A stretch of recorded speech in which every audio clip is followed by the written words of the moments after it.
Hello. Good afternoon, everybody. It is so wonderful to see so many smiling faces. Thank you all for joining us on your Monday afternoon. My name's Amanda.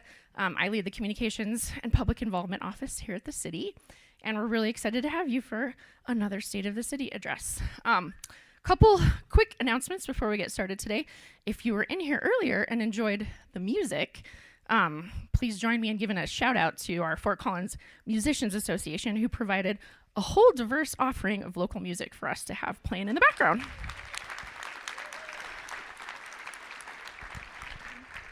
So in just a moment, I'm going to welcome our Mayor Jeni Arndt and City Manager Kelly DiMartino up to the stage. But before we get started, I have my colleague from our Equity and Inclusion Office, Liz Messenger, who will be sharing our land acknowledgement statement.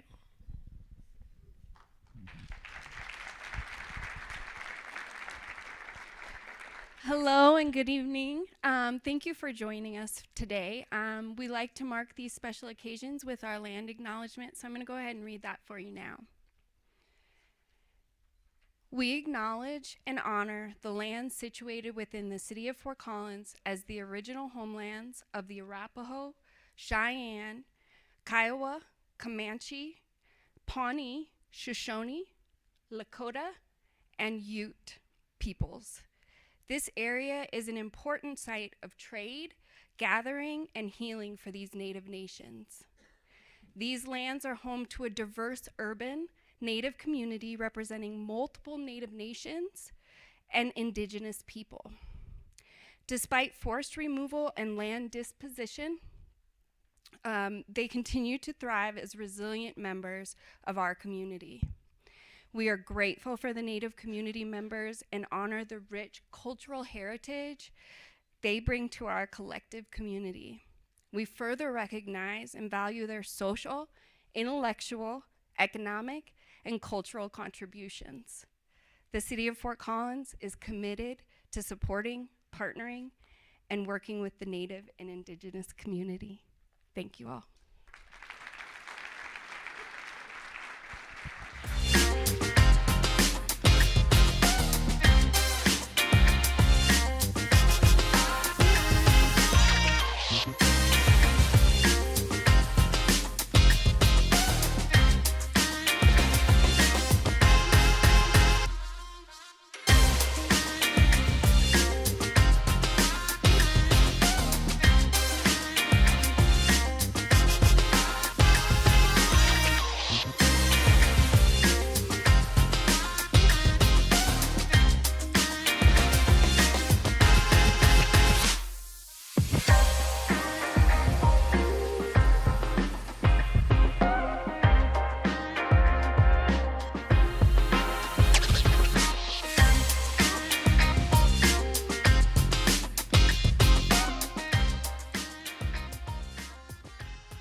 Great. Hi, thanks for coming. Good afternoon. We're super happy to have you here for the State of the City 2025. First, I'd like to acknowledge the other electeds who are here today. Councilmember Kelly Olson, Councilmember Melanie Fagliani, Madam Mayor Pro Tem Emily Francis, Councilmember Tricia Canonico, Councilmember Susan Gutowski. We have our County Assessor, Bob Overbeck is here. And we also have a representative from Joe Negus's office here. Are the county commissioners here? Oh, they're working. Okay. All right, great. They are working. We also have former council member Shirley Teal here too, and we're delighted to have you. So thank you for coming this afternoon.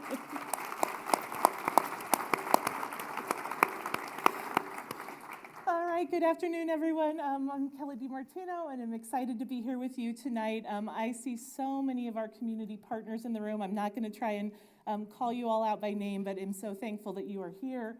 A lot of our city colleagues and my city team, executive leadership team are here in the room. Thank you all for being here. And just so many community members who love this place. Before the event started, I met a new neighbor. So it's really fun to see all of you here tonight. We're going to spend about the next hour talking a little bit about the big picture future of Fort Collins. We want to spend some time reflecting on highlights from 2024 and celebrating some great accomplishments, and then we'll throw in a few fun facts along the way. Right. We're going to talk a lot tonight about creating community and the fact that it really is in our nature here in Fort Collins.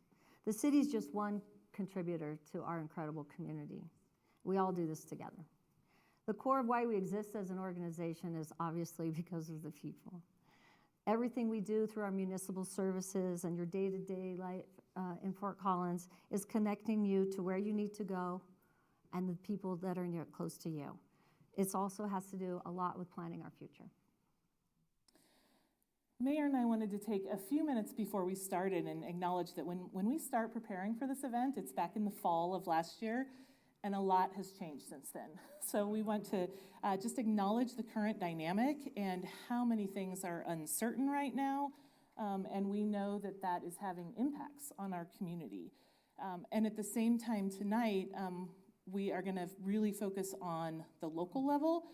As a city organization, we are working hard to track everything that's happening at the national level and make sure that we're ready to respond as needed without reacting.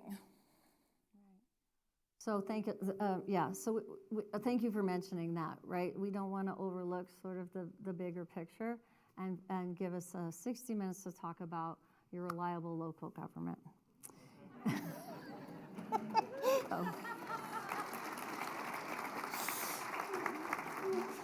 I was just on a recent panel down in Florida, and I was sandwiched between two sort of big city mayors from that state, and the inevitable question came up, sort of, what keeps you up at night?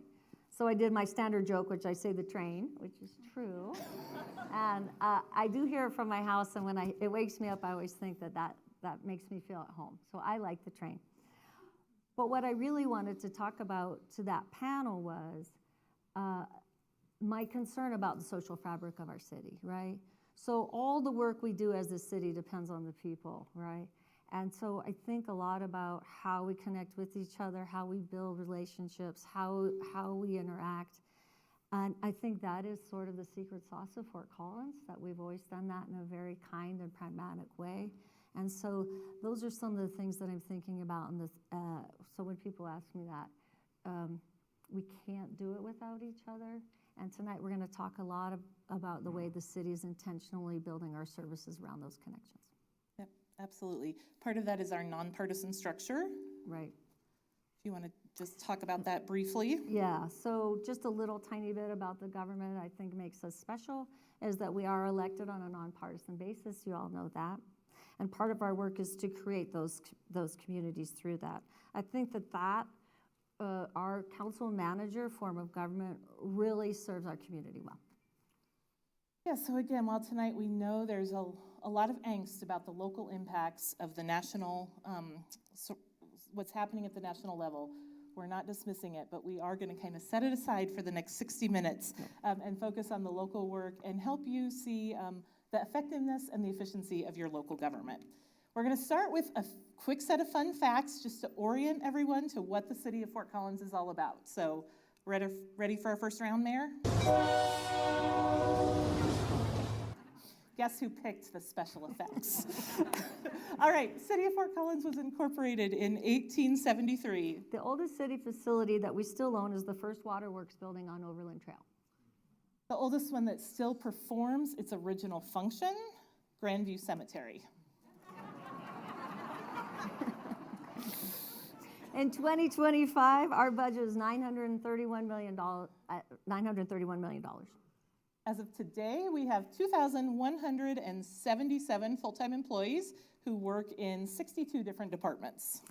Our newest employees have worked here for about 6 days and maybe 7 now. And we have 2 employees who will celebrate 52 years each at the city in 2025. Yeah.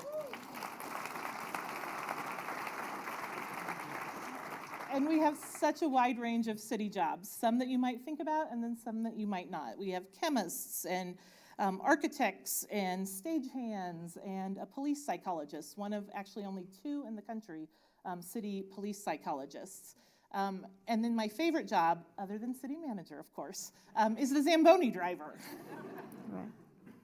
I touched a little bit on our nonpartisan basis of government, but just so you're a refresher, we have 6 city council members, each elected from their own district, and then we have 1 mayor elected citywide.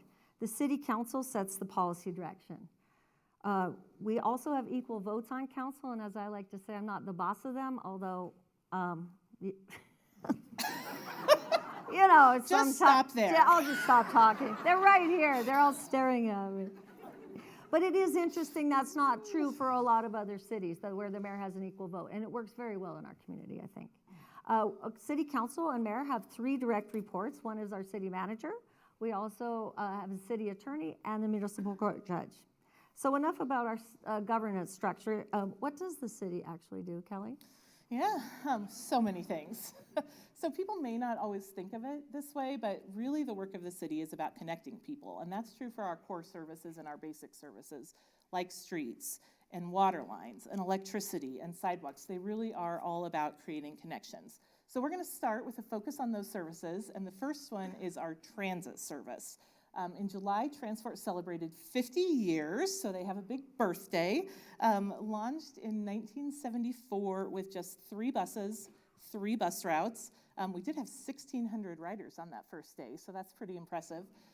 When we look at where we are today, though, we have 53 buses. Our fleet is being converted to electric, so we have 6 electric buses right now. Over 20 routes in the city, and we actually provide regional service. So a lot of really good work happening there. You know, not to age myself, but I think I was on one of those first buses. They were the little diesel Mercedes buses, and I got on the West Elizabeth route when I was 10 with my girlfriends. We went to the mall and had an Orange Julius. So, as the first time I could go anywhere without my mom, right? That was cool, right? So transit is a great equalizer. It's also essential to a well-functioning democracy. It gets people to work and school, but it also allows people to run for public office and attend night meetings and serve on our boards and commissions. Lately, council has had a lot of policies around transit fares. During the pandemic, we went completely fare-free.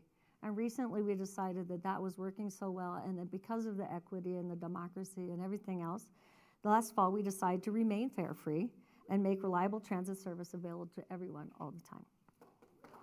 Yeah. We're really excited about that. Transit was one of the services that was most impacted by the pandemic. And while our ridership is still a little bit below pre-pandemic levels, we have seen great growth over the past year. And in fact, last year, Transport was recognized as one of the top 5 agencies of comparable size for that increase in ridership. So kudos to them for the work they're doing. It's also an area where we partner closely with the university. Last year, we got a $2.4 million grant to improve accessibility of our bus stops. That was done in partnership with CSU. They are really an important part of our ridership base here in the community. Yes, shout out to CSU.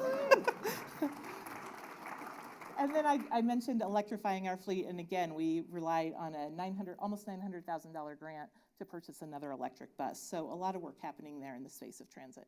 Great. One of the roles of this city is to honor the past, and we're going to talk about some of that tonight, the things that started 50 years ago, like Transport, but it's also to look into the long-term future. Government is not a near-term organization. Our planning horizon is measured in decades. 2024 was the first year of the voter-approved 2050 tax, thank you voters, which is a 30-year investment in transit, climate, and parks and recreation. So far, we have used it to restore service levels, including 10-minute max frequency, improve transit operator pay and benefits, which we've had trouble filling some of those positions, and that impacts our level of service we're able to offer.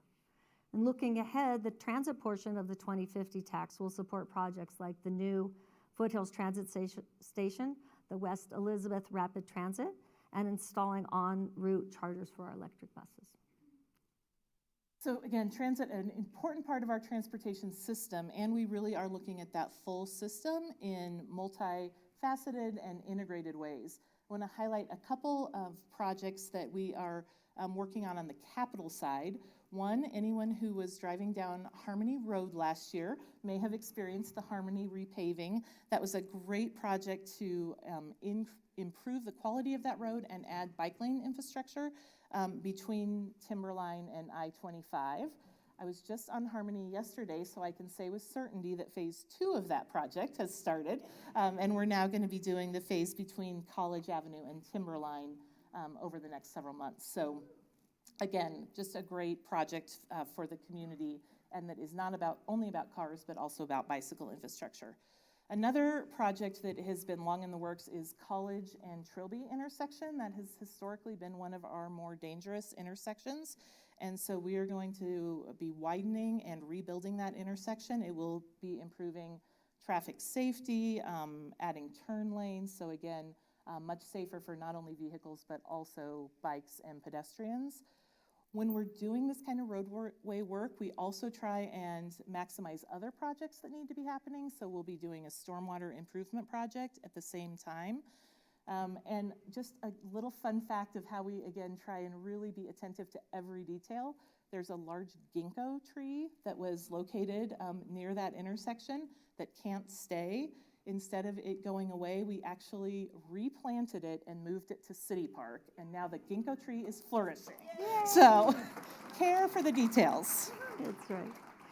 We know that road work is an inconvenience, but I honestly, and I don't mean to be a Pollyanna, but when I see road construction, the first thing that goes through my mind, and it was before I was mayor too, was just the appreciation of how lucky we are to live in a community that can afford to build, to take care of roads, and that have voters re-up the tax that goes to our road improvements. So thanks again to the voters. Along with infrastructure work, we've also been expanding on our traffic safety initiatives. We have set a Vision Zero goal in Fort Collins, and we still have too many serious accidents and deaths on our streets. City Council voted to allow traffic cameras to do speed enforcement. Some of you may have noticed. Just last month, the municipal court processed 3 times more traffic citations in this January than we did in last year. We're not celebrating the number of tickets because it's not about the revenue. We don't want your money. It means that too many people are driving too fast in our community, leading to too many serious and fatal accidents. So the police have recently launched a campaign to encourage responsible driving, avoiding distractions, and following speed limits. So Kelly and I are here to say that we would like you all to slow the FOCO down.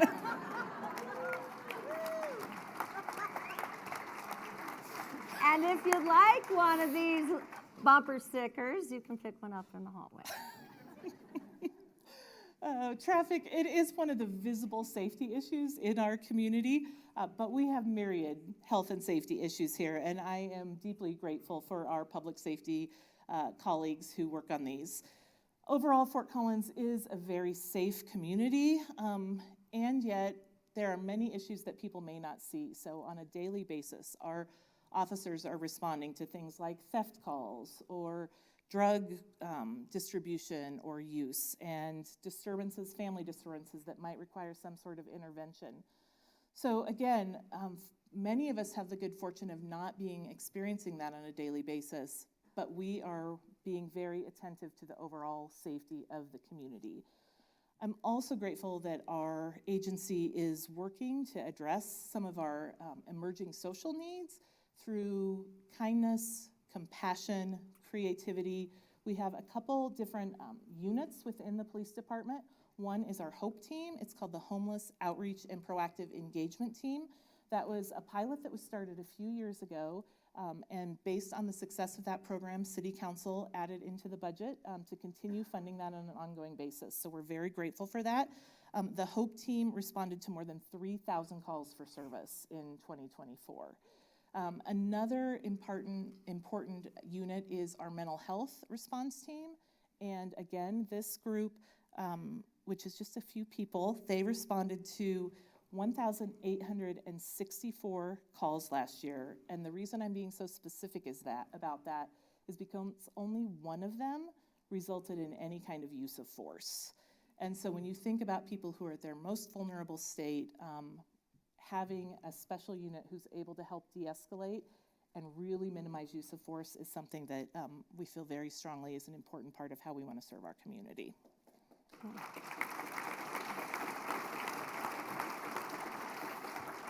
I'll never miss an opportunity to shout out our police force and thank them for all the work they do to keep us safe. So I'm not going to let it pass me by tonight. With that, let's launch into some fast facts about our police agency. Okay. Not you. All right, fast fact number 1, we graduated 20 officers from our Fort Collins Police Academy last year. We dispatched for 7 other agencies. Roughly 75% of 911 calls are law enforcement related, and 25% are fire or EMS. 911 handled 69,833 dispatch calls last year. The national standard to answer a 911 call is 15 seconds. Our average call answer time is 3.39. And our average police response time to all calls is 4 minutes and 19 seconds, which is nearly a minute faster than our target. Oh.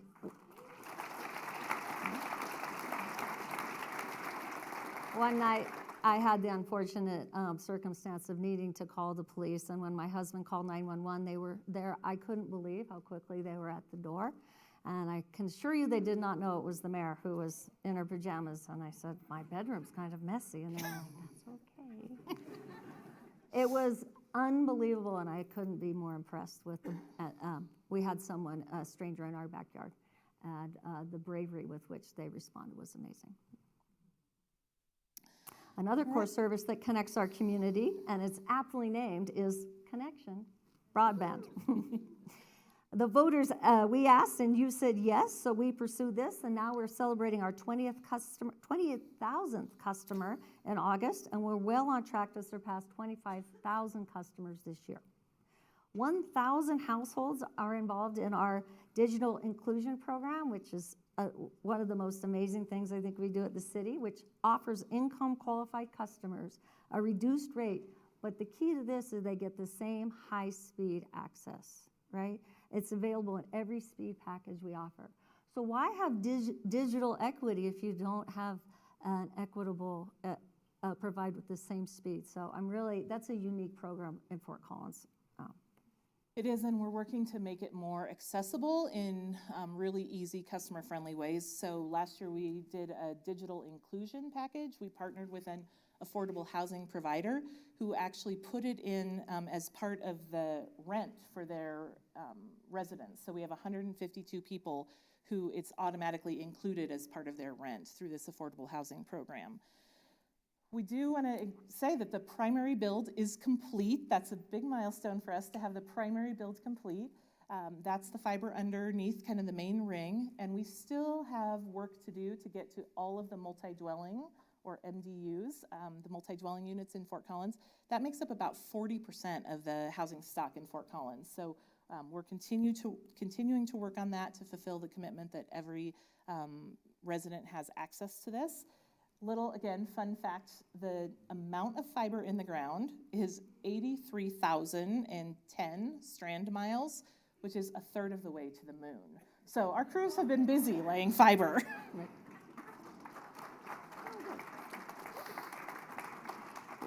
We also have a new city managed service.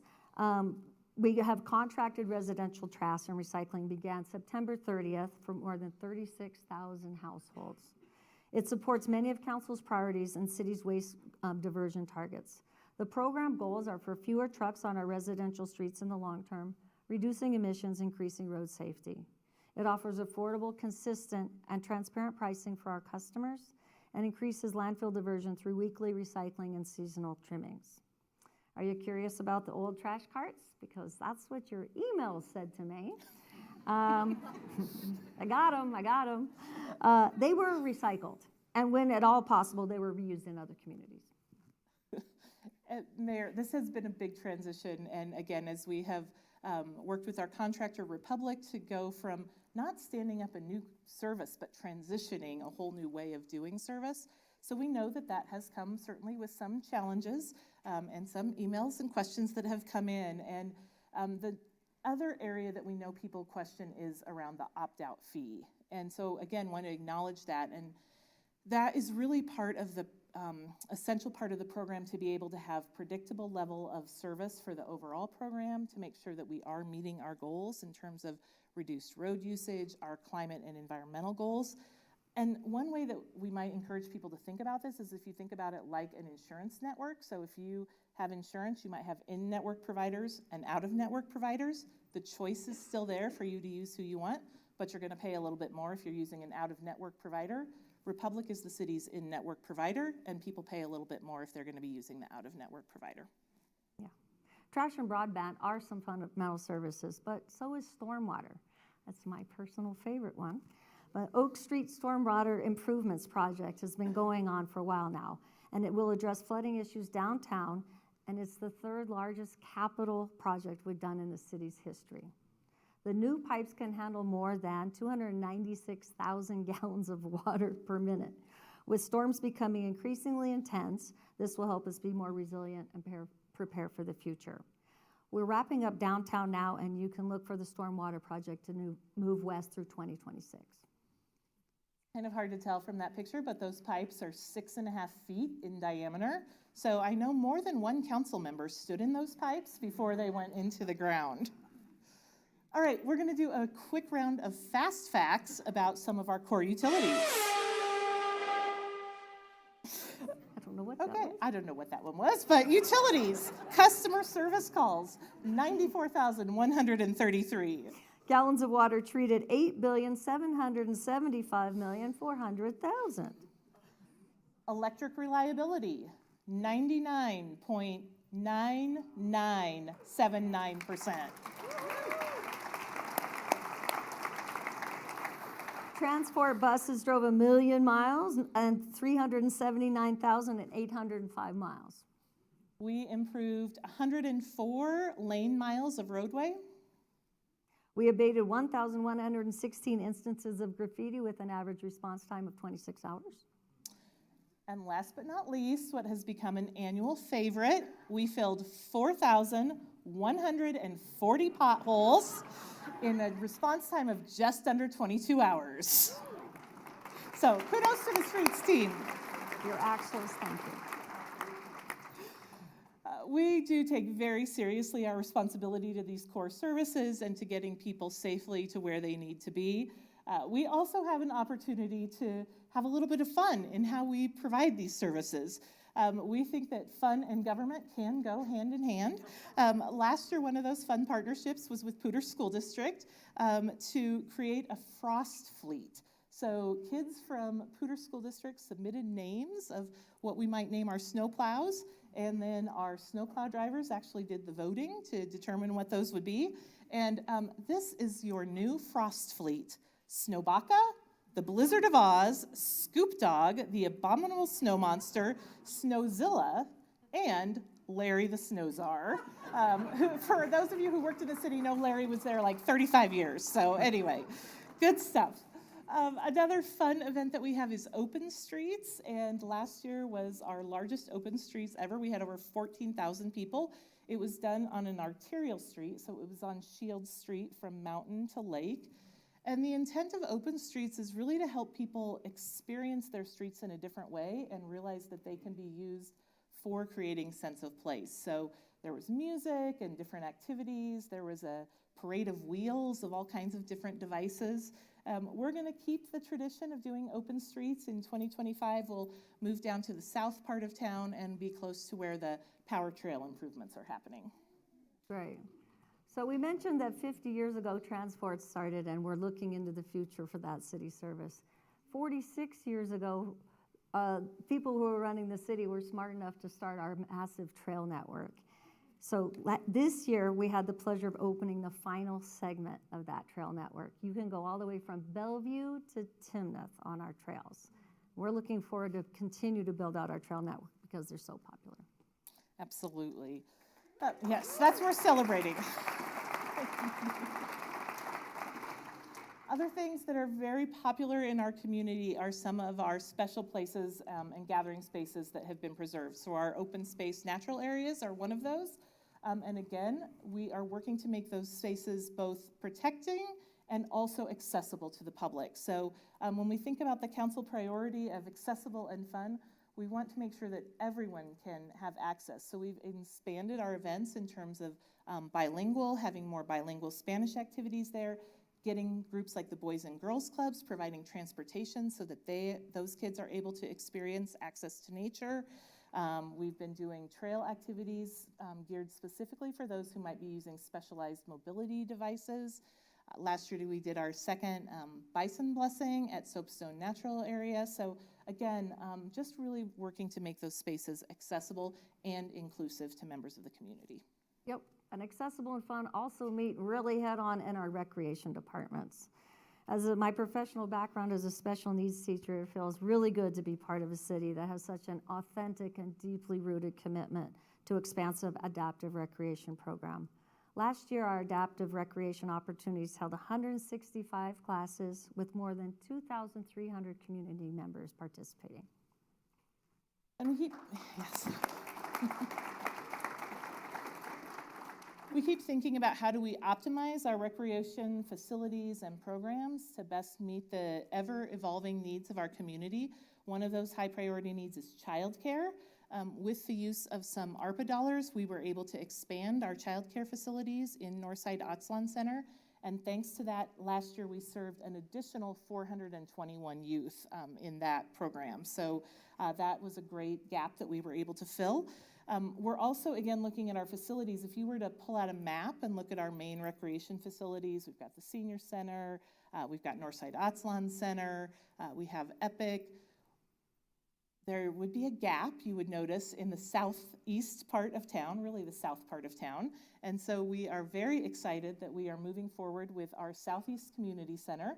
This is something that the voters provided initial funding for back in 2015 as part of the CCIP, Community Capital Improvement Program, through a partnership with Poudre School District to have land at the next to Fossil Ridge High School by Twin Silo Park.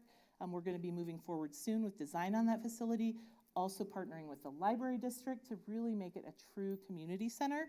And so we're very excited about that partnership. And if all stays on track, we hope to be open by 2028. So a lot of work happening in the next few years.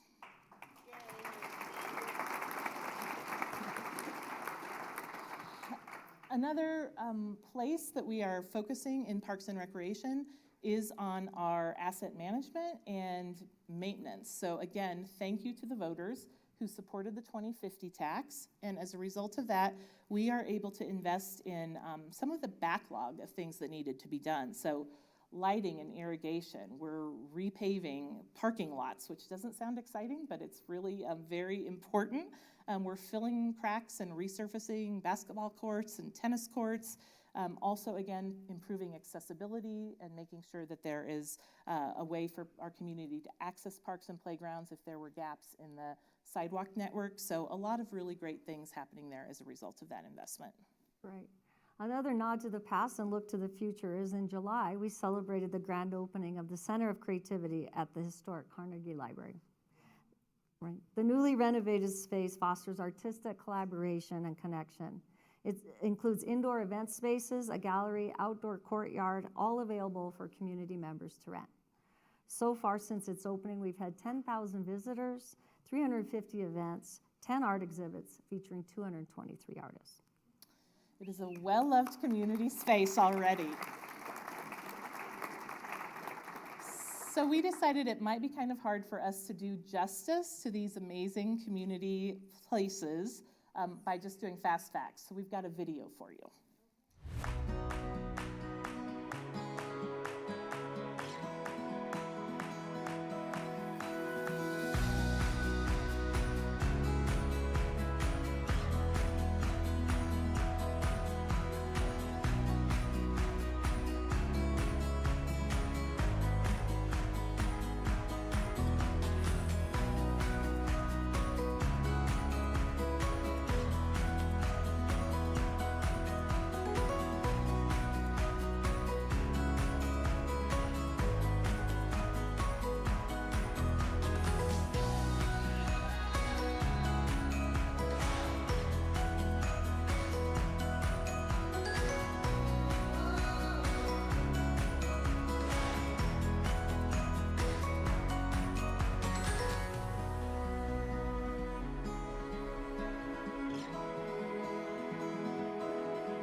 We're going to switch gears a little bit to talk about our economy.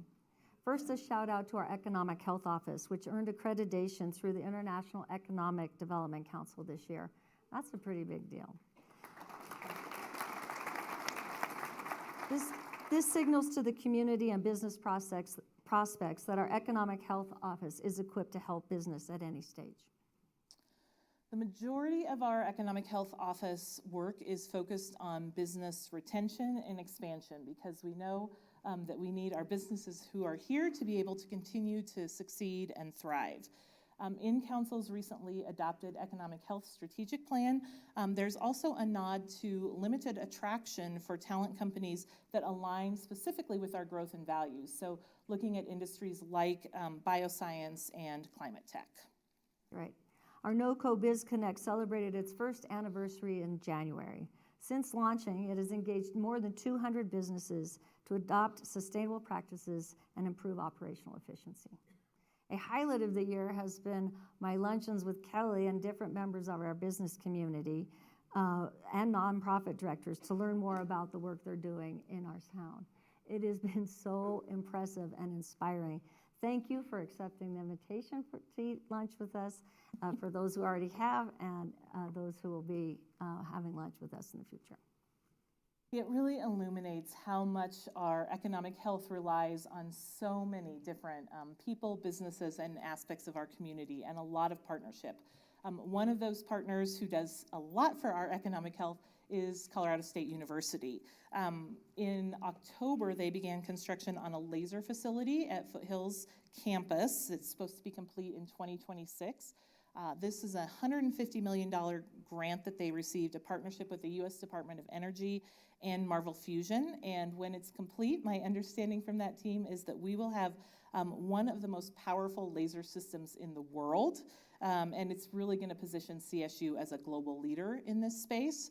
So I love hearing about those new things that the university is moving into. They're also continuing to invest in things that have long been a standard and a hallmark of the university and the community. Veterinary health is one of those areas. So again, you may have seen the new veterinary health and education complex that's going up.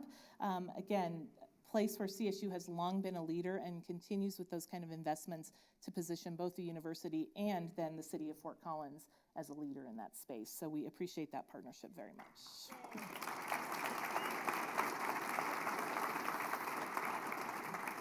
There was a big announcement made last year, I hope you heard about it, that the Colorado-Wyoming Climate Resilience Engine was announced. It is a partnership among Fort Collins-based Innosphere Ventures, CSU, and many others. It's a $160 million research hub funded by the National Science Foundation to foster climate resiliency and sustainability. Over the next decade, it will accelerate climate-related innovation while addressing issues like wildfire mitigation, water management, and sustainable agriculture. And those issues are all really important to the future resiliency of the community. Resiliency is something that we're thinking a lot about, and it's certainly on our minds right now that we need to promote and really plan as best we can. So the city has some very aggressive climate goals, and we have made progress on many of those. I will acknowledge that I think we have done the things that are what some might call the low-hanging fruit or some of the easier choices to be made. And now as we're looking at the future, there are trade-offs. And so one example, last year council was having a it's 2025, right? Okay. Last year council was having a conversation about building performance standards. And we know that that's an important lever in helping us to meet those climate goals. We also know that there will be impacts and significant investment required from our business community to do that. So I think an example of a prudent way we can approach this, council asked us to do a pilot project. 6 or 7 actual businesses go through and really get an actual accounting of what's it going to take to make those investments and what will the climate impacts be. And so that work is underway right now, and I think you'll see us doing more of those things, looking holistically at what are all of the different values that are at play and how can we make sure we're making decisions that are in the best interest of the community. Yeah, there's some tough trade-offs. Significant part of making progress to our climate goals involves decarbonizing our electric portfolio. The city jointly owns Platte River Power Authority, who generates our electricity, with Loveland, Longmont, and Estes Park. We've had this partnership for 51 years. It seemed like 50 is about the time when people are really moving. PRPA is taking significant steps to reduce carbon emissions, and by the end of this decade, PRPA will have closed rawhide and replaced it with renewable sources, reaching 88% clean energy. This will be done by trying to minimize, minimize cost increases and ensuring that the reliability that Kelly mentioned earlier remains the best in the country. And we know that the city and our light and power utility are going to have significant roles to play in this as well, in standing up a virtual power plant. It's going to require the community's help, so things like using battery backups, EVs, residential solar, those are all areas that are going to require community partnership. The goal is to provide 5% of our electricity from distributed energy resources by the end of the decade. So again, keep an eye out for that. A lot more community conversation to come and how we work together in those spaces. On the city side, from the city organization, one thing we're looking at is the electrification of our fleet. We received an $11.7 million SMART grant from the Department of Transportation for electric vehicle charging infrastructure. I'll just make note, we were the only recipient in the state to get that, and one of just 8 in the country. So a great investment. And that's going to help us with that transition to electric vehicles. We've been talking a lot about grants, and I think can't move on without, again, acknowledging that as we're talking about this, I'm sure many of you are thinking, but are they going to stick? We know there's uncertainty there, and again, it is something that we are carefully tracking. We're going to continue to advocate for the importance of these and the impact that it has, and want you all to know that as a city organization, we are still very committed to these values and these goals as we work through this uncertain time.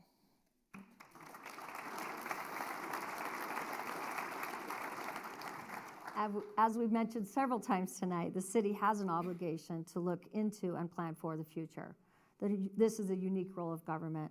And now we're going to talk a little about safety, security, and resilience, and again, back to the resilient theme. Another critical factor in our long-term planning is increasing our water storage by expanding Halligan Reservoir. This will enlarge an existing reservoir and provide water to current and future Fort Collins utilities customers. It will increase reliability and resiliency of our water supply, and it will support flows and habitat on the North Fork of the Poudre River. It will help capture water rights that the city already owns. Halligan expansion project continues to be the most cost-effective way to meet our future water supply needs. And building resiliency is happening in many ways. It also involves things we don't like to think about, like preparing for disasters. The city has an emergency preparedness and security staff, and they're working to build a volunteer community emergency response team to be able to help when we need to respond and for preparing for both natural and human-caused disasters.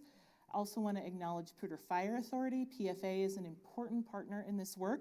They are updating the community wildfire protection plan, including a community assessment around risk and mitigation efforts. They also have a program where they will go out and do what are called home ignition zone assessments.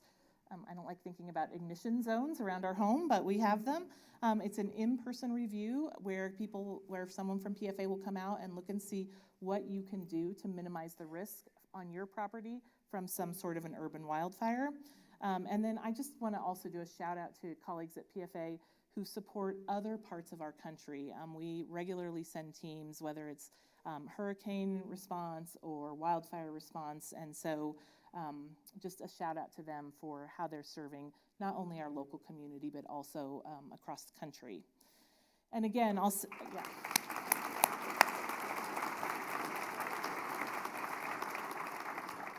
think we know that unfortunately, safety and environmental crises are going to continue to be a part of our reality, and we may prefer not to think about this, but it's really an important part of preparation, and it is part of the work that your city does.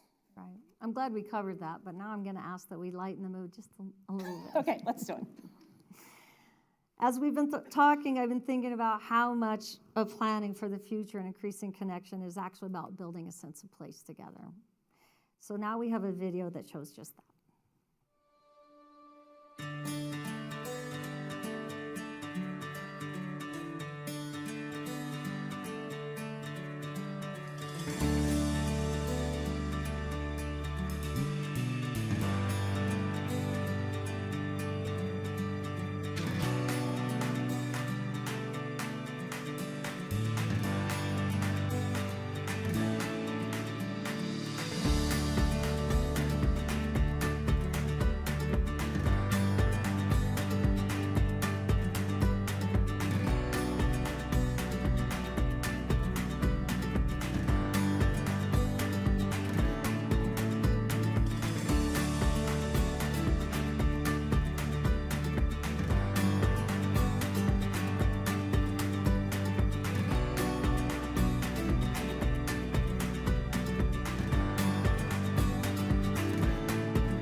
While that was happening, I noticed that Commissioner John Koufalis has arrived and Commissioner Kristen Stevens. Is Commissioner Shattuck McNally here? No. We heard that you guys had been working. Yeah, working. And I also saw former Mayor Ray Martinez, so welcome. I just wanted to say hi to you guys. So while we're, let's see, reimagining community spaces is central to several of our council priorities. 15-minute cities, active modes, housing. It's meaningful work that will benefit the community now and for decades to come. As we implement our 15-minute strategy, our commercial corridors will see some changes in look and function. We need to reimagine these areas for livability, multi-use density along transit lines, connectivity, and housing availability. Part of our intentional growth strategy also preserves our natural spaces. One of those areas and those corridors that we know is going to continue to see transformation is around the North College corridor. A few different things in the works there. One is a proposed shelter for a 24/7 expanded services to support our homeless community, members experiencing homelessness. This would be a 250-bed facility. Right now, the Fort Collins Rescue Mission is our partner in this. They have an 89-bed facility. And even with overflow shelter space available, we've had a few nights just recently during the cold spell where we really had to scramble because we didn't have enough bed space for all of our unhoused community members. The facility will not only focus on beds, but it will also have wraparound services so that we are getting people support in terms of case management, medical and mental health resources, and assistance moving towards stable housing. We know that when people have access to those services and a steady stream of support, they are more likely to be able to transition into stable housing. And that is one of our goals, that every community member has healthy, stable, safe, and affordable housing. So we're working on that. Another thing that is happening, yes, that's worth celebrating. Yes. And again, an example of partnership. Another thing that is underway is work from our Urban Renewal Authority. So some creative things happening there. looking at how we can set up a revolving loan fund, which will supply middle housing and some workforce housing. So not only those most traditional affordable units, but other workforce housing needs. We are going to be making some bike and pedestrian safety improvements along Vine Drive near the Whitewater Park. So that's an area that's continuing to see more use. Acquiring and closing on some blighted properties that have long standing been a drain on both neighborhood resources, business and residential, as well as city services. And then one thing you've probably heard about, acquiring the former Albertsons property is underway, and there are multiple ideas for how that space would be used with an eye toward, again, the residents who live in that area and some sort of a cultural community center among other potential uses at play. So a lot of great work. A lot of happening on the URA, which again is a collaboration. Yes, very much so. Housing affordability continues to be the #1 thing we hear about in our community. We see the role of government in this space as creating incentives and partnerships, ensuring we don't have too much or too little regulation. An example is recently we adopted, of course, because we had to, but we did, recent state law and local code changes to allow for more housing variety like cottage homes and auxiliary dwelling units. Local developers also play an important role here because they are, after all, the ones who build everything. It's important that we tackle this challenge together. And those developers are both for-profit and nonprofit developers. So just a few examples of some of the things that are in the works right now. Bloom, which is a new community off of Mulberry, the developer there received tax credits to put in 264 affordable units. Housing Catalyst is their Village on Impala project, is an innovative project that is both renovating units and bringing new units, new rental units into the mix. And then another project, Bird Whistle, off of Kechter, 54 permanently affordable townhomes, which were built on land bank property. So again, that land bank property strategies that we have had in the past that then in the current day are making a dent in some of our important community needs. Right. Northeast Fort Collins is critical for our future growth and development. Some of the last large swaths of developable land in Fort Collins, where a majority of the new development will take place over the next decade, leveraging growing corridors like Mulberry, Vine, Mountain Vista, and Timberline. We expect major developments to evolve and progress in this part of town. Kelly just mentioned Bloom, which is off Mulberry, is already selling homes. Montava, north of Mountain Vista and Timberline, will likely see dirt start to move this year. These are major projects providing opportunities to continue diversifying our housing types and price points, and they also help to meet many city goals related to transportation connectivity, our 15-minute city concepts, and increasing our housing supply. As that area grows, we know there are going to be other opportunities for infrastructure improvements. I'm looking at some people who live in the area already who have long been advocating that we need improved bike infrastructure out there, better, again, trail connections, intersections, and sidewalk connections. So we know that there are opportunities out there that we have a chance to influence. It will be a space, because of the unique nature of the area, where we will partner, again, with the county, and we have some great opportunities to do that. Another place where we already have strong partnerships and opportunity to leverage even more. Right. You know, so far we focused a lot on community, as we should, and outward-facing initiatives. But Kelly, I'd like you to talk now as our CEO and Chief Operating Officer. Tell us a little bit more about the internal workings of the city. Yeah, thank you. I'm happy to do that. So just quickly, our city organization is focused, we're very vision, mission, and values driven. So our vision is focused on both operational excellence and culture of innovation. And we talk about our mission being that every day our employees show up to provide exceptional service for our exceptional community. We have a few areas that we're focused on as an organization. One of those is moving from complexity to simplicity. I don't know if you've noticed, but the city's not always the most easy place to navigate. We're a broad organization with a lot of things going on, and so we're really talking about focusing on the customer and how do we simplify our internal processes and think more like through the lens of a customer. We're also focused on belonging, and part of the reason for that is really having spaces of high trust. We believe that's when innovation can thrive, both when there's trust within the organization and trust with the community. So belonging is a priority for us. And then another one that we have a lot of work underway on is in business, process, and digital transformation. We had accumulated some what I'll call digital debt in the organization with many systems that were outdated. And so we have a lot of work going on there. This year, you are going to see coming out in 2025 a new city website with a new URL. You're going to have a new utility billing system. For those of you who work with our development review process, you're going to have new development review licensing system coming online, a new way to access council agenda materials for those of you who are diehard followers of our council meetings, and a new platform for Access Fort Collins. Also some new improvements coming to our recreation software. So a lot going on. There's going to be some learning curves along the way. Be patient with us as we roll these things out, and know that there are really some great customer service user enhancements coming your way. So we're excited about that work. We know that's a lot of work.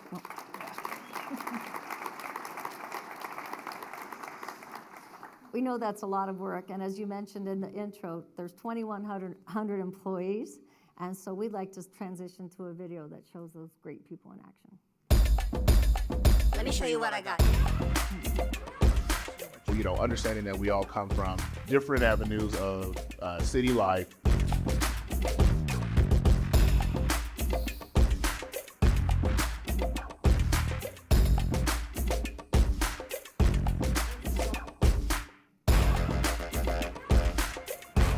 This is where I work.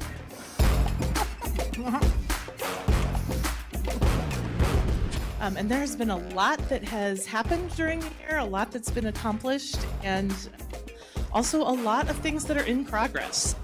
I run this thing. I'm in the league of my own.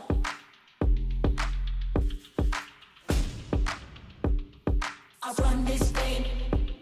I'm in the league of my own. Let me show you what I got. But we are one city working together.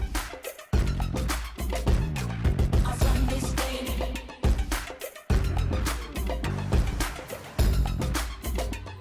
I'm in the league of my own.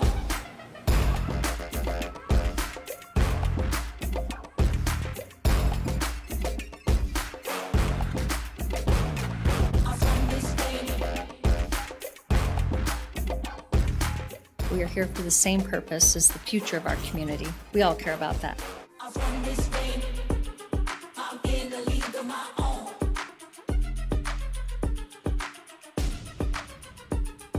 I run this thing. I'm in the league of my own.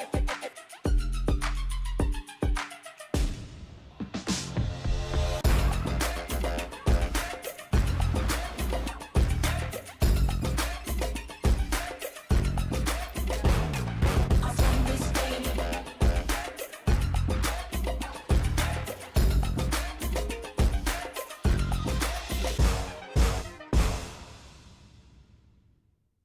No, awesome.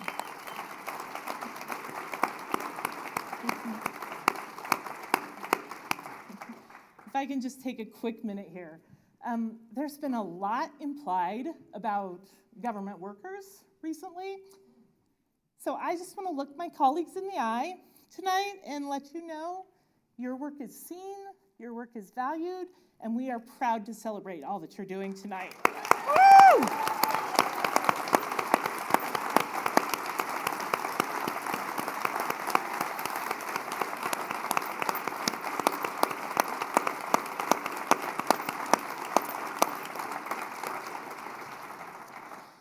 I also want to take a second, you may or may not know this, and thank our mayor and council members and our local elected officials who set a tone of candor with respect in this community, and that is so important. And so we are just really grateful for the way that you all lead in these times, and demonstrating that everyone doesn't have to agree, but you can still show up and have conversation with kindness, and with integrity, and again with candor, and we're just very grateful for you all.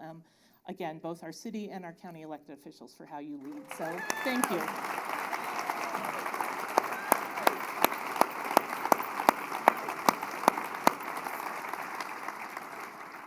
Okay, and now back to the real task at hand here. As we get close to wrapping up, we want to acknowledge what an engaged community we have and how much you all are doing. So yes, let's celebrate the community and all you are doing.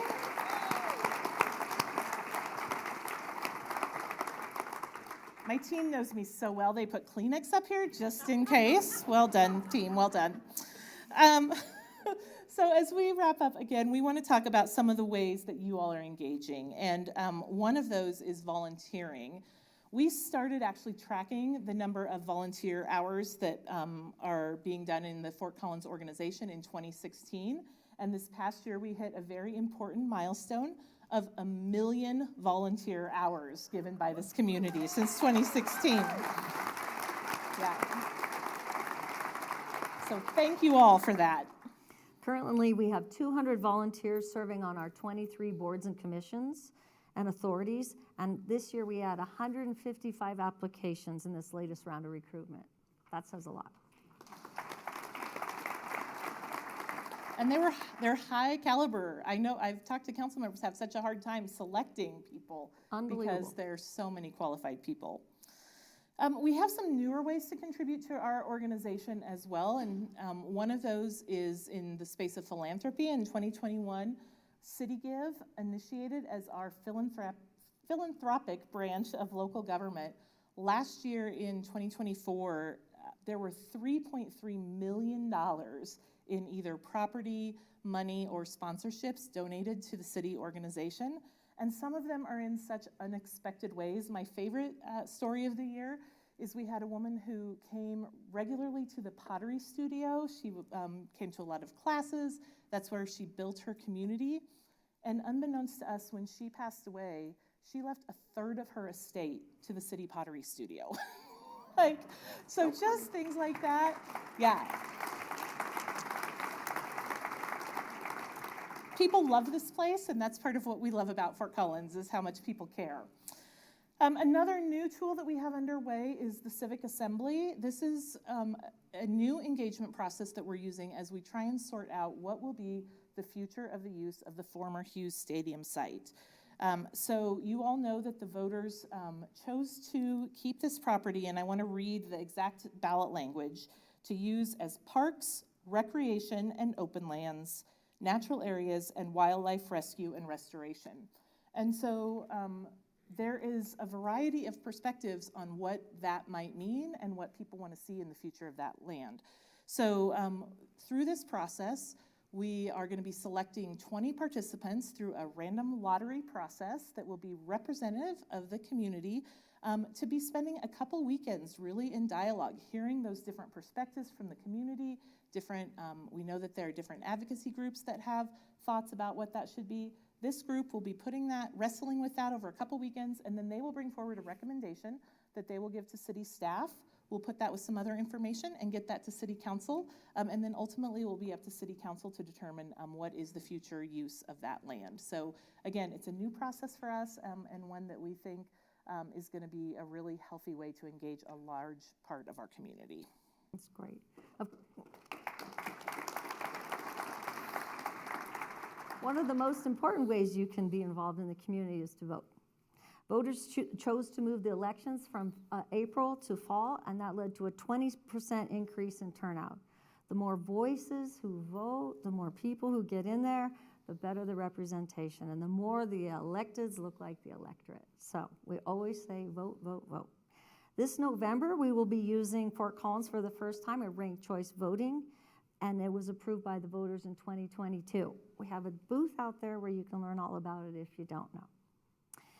If a race has more than 2 candidates, voters can simply rank them in the order of preference instead of picking just one. Sometimes it's called an instant runoff. We're working closely with Larimer County to prepare, and you'll be hearing a lot more about this year. Mayor, do you want to talk about a couple of the other things that are going to be on the ballot? Because I know this is one of your favorites. This is one of my favorites.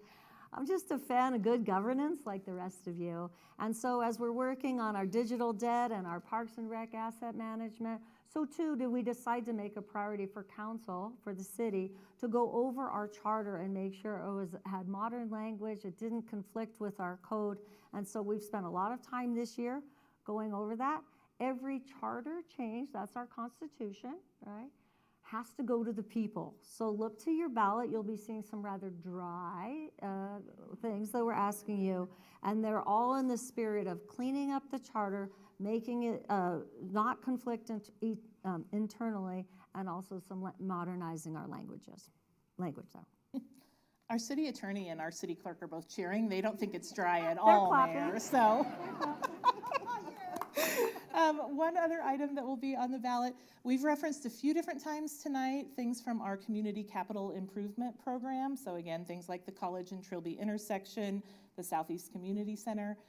That $0.25 is up for renewal again, so we will be, most likely, council will be putting that on the ballot, and we are in the process right now of identifying what that package for the next decade of capital improvements will be, and again, a booth out in the hallway for you to learn more about that. Right. I think you all saw those on the way in, but if you didn't, please stop by there.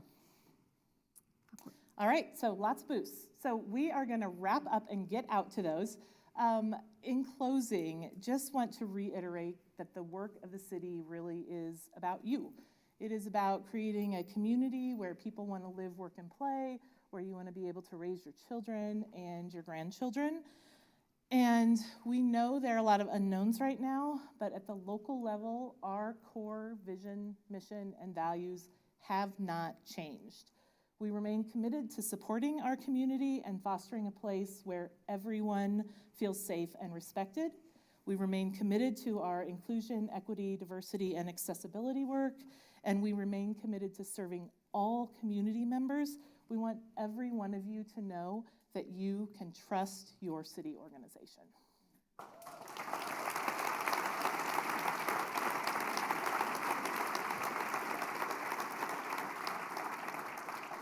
That really is the beauty of local government.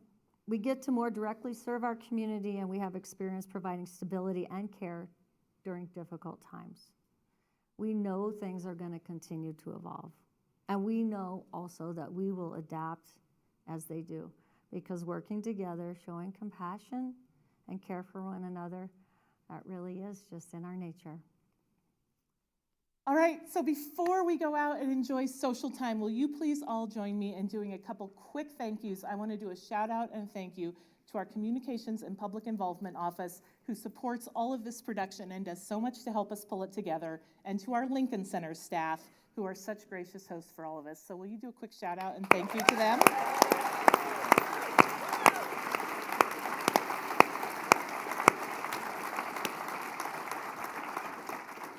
And with that, it's all about community. So next door, there is a reception with food and a cash bar. A cash bar is open. And lots of, again, opportunities to mingle. So thank you for joining us today. We really appreciate it.